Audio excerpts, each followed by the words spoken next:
شعور حیات مولانا یوسف اصلاحی کا لکھا ہوا ایک واقعہ۔ ہندوستان کے مایہ ناز محدث حضرت مولانا انور شاہ کاشمیری رحمۃ اللہ علیہ کے ایک لائق شاگرد تھے مولانا علی احمد صاحب۔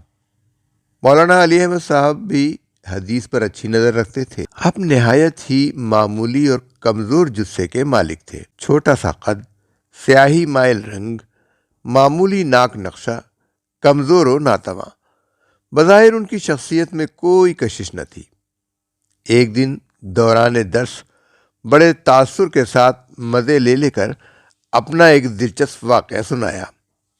واقعہ اس قدر سبق آموز تھا کہ آج تک اس کا اثر دل پر باقی ہے۔ مولانا نے بیان فرمایا، میں اعظم گڑھ میں مقیم تھا۔ عصر کی نماز پابندی سے شہر کی جامع مسجد میں پڑھتا تھا۔ نماز پڑھ کر جب مسجد سے نکلتا تو مسجد کی سیڑھیوں پر ایک نوجوان کھڑا ملتا۔ میں بے اختیار چند لمحے اس کو دیکھنے کے لیے رک جاتا اور انتہائی رشک کے ساتھ اسے دیکھتا رہتا۔ نوجوان واقعی قدرت کا عجیب و غریب شاہکار تھا۔ بلند و بالا قد، متناسب اعضاء، سرخ و سفید کھلتا ہوا رنگ، دلکش ناک نقشہ، بہترین صحت۔ میں اسے دیکھتا تو اپنا وجود نہایت ہی حقیر معلوم ہونے لگتا اور احساس کمتری میں مبتلا، فسردہ، مضمحل، بوجھل قدموں کے ساتھ گھر کی راہ لیتا۔ راستے میں عجیب عجیب باتیں سوچتا۔ مجھے ایسا لگتا جیسے میرا دل میرے حقیر اور معمولی شے پر خدا سے شکایت کر رہا ہو۔ میں کوشش کر کے ان خیالات کو جھٹک دیتا، مگر دوسرے روز یہ احساسات پھر کچھ اور زیادہ قوت کے ساتھ تازہ ہو جاتے۔ یہ سلسلہ ایک عرصے تک چلتا رہا۔ میں مسجد سے باہر آتا، نوجوان کھڑا ملتا اور میں اشتیاق سے اس پر نظریں جما دیتا۔ نوجوان کی شخصیت بڑی ہی دل آویز تھی، مگر اس دوران کبھی اس نوجوان نے مجھے نظر بھر کر نہ دیکھا، نہ میری طرف متوجہ ہوا۔ ایسا معلوم ہوتا تھا کہ وہ کسی خاص فکر میں ہے۔ کبھی وہ فضا میں تاکتا جیسے کسی کو تلاش کر رہا ہو، کبھی زمین پر نظریں گاڑے ہوتا جیسے اسے گہرے غم نے گھیر رکھا ہو، کبھی کسی سے ٹکٹکی باندھے دیکھتا رہتا۔ ایسا محسوس ہوتا کہ وہ آنے جانے والوں سے بالکل ہی بے نیاز اپنی فکر میں مگن ہے۔ کافی دنوں کے بعد ایک روز میں حسب معمول مسجد سے باہر آ رہا تھا کہ یکایک وہ میری طرف لپکا۔ میں ٹھٹک کر کھڑا ہو گیا۔ میرے دل کی دھڑکن کسی قدر تیز ہو گئی اور جب وہ میرے قریب آیا تو مجھے اپنا بھدا اور کمزور وجود کچھ اور زیادہ حقیر معلوم ہونے لگا۔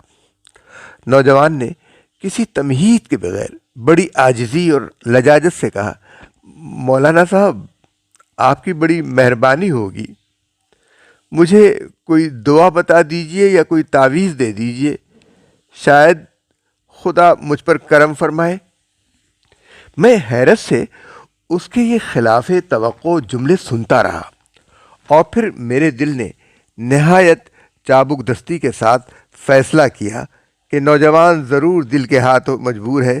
مجھے دلچسپی ہوئی اور میں نے اس کے حسین چہرے کی طرف سر اٹھاتے ہوئے اس سے پوچھا، بھائی، آپ کس کام کے لیے دعا اور تعویذ مانگ رہے ہیں؟ مولانا صاحب، میرے جسم کے ایک ایک جوڑ میں درد ہے، نہ میں بیٹھ سکتا ہوں نہ کوئی کام کر سکتا ہوں۔ برسوں سے علاج کرا رہا ہوں، سینکڑوں ڈاکٹروں اور حکیموں کو دکھا چکا ہوں، مگر کوئی افاقہ نہیں۔ روز بروز حالت خراب ہوتی جا رہی ہے۔ گھر میں طبیعت گھبراتی ہے تو یہاں آ کر کھڑا ہو جاتا ہوں۔ مولانا صاحب، کچھ سمجھ میں نہیں آتا کہ میں کیا کروں۔ زندگی سے بیزار ہوں، مجھے کچھ اچھا نہیں لگتا۔ میری زندگی میں کوئی سکھ اور کوئی لذت نہیں ہے۔ اور نوجوان کی آنکھوں سے بے اختیار آنسو چھلک پڑے، آواز بھر آ گئی اور کچھ دیر کے لیے وہ خاموش ہو گیا۔ میں حیران و ششدر یہ سب سن رہا تھا۔ کچھ دیر تو میں بت بنا خاموش کھڑا رہا اور پھر اس کو کوئی جواب دیے بغیر ہی اس طرح وہاں سے بھاگا جیسے میں نے کوئی بڑا جرم کیا ہو۔ میں نہایت تیز تیز قدموں سے چل رہا تھا اور بے اختیار میری زبان پر شکر کے کلمات جاری تھے۔ آج مجھے اپنا مختصر سا وجود بڑا قیمتی محسوس ہو رہا تھا۔ آج میری آنکھیں کھل گئی تھیں اور آج خدا کے شکر میں وہ لذت تھی جو اس سے پہلے مجھے کبھی میسر نہیں آئی تھی۔ اس عجیب و غریب واقعے میں نصیحت کا بڑا سامان ہے، بہت سی الجھنوں اور پریشانیوں کا تسکین بخش جواب ہے۔ بے شک اللہ نے آپ کو سب کچھ نہیں دے رکھا ہے، لیکن جو کچھ دیا ہے اس کی قدر پہچاننے کی کوشش کیجیے اور شکر بجا لانے کی عادت ڈالیے۔ ہو سکتا ہے کہ اپنی کسی کمزوری، نقص اور پریشانی پر آپ کے اندر بھی خدا سے شکایت و فریاد کے جذبات ابھرتے ہوں اور دوسروں کو اپنے سے برتر دیکھ کر آپ بھی کچھ کڑھن محسوس کرتے ہوں۔